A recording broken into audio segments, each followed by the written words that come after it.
Menjadi sopir bus bagi seorang pria mungkin hal yang biasa, namun tidak bagi perempuan. Di Wonogiri, ada perempuan sopir bus yang menarik perhatian masyarakat, namanya Lina Ozora, melayani rute Wonogiri, Jakarta. Saat ini sosok wanita sopir akap tersebut tengah menjadi sorotan dunia maya. Bagaimana tidak?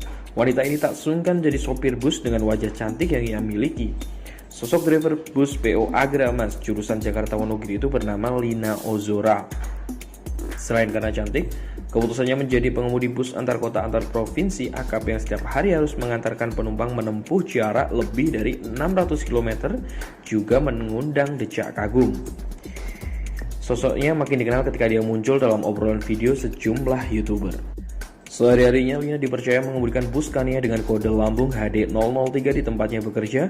Di sela kesibukannya sebagai driver bus akap, Lina Ozora masih memiliki waktu untuk mempercantik diri. Hal itu biasanya dia lakukan di terminal keberangkatan setiap menjelang berangkat mengemudikan bus.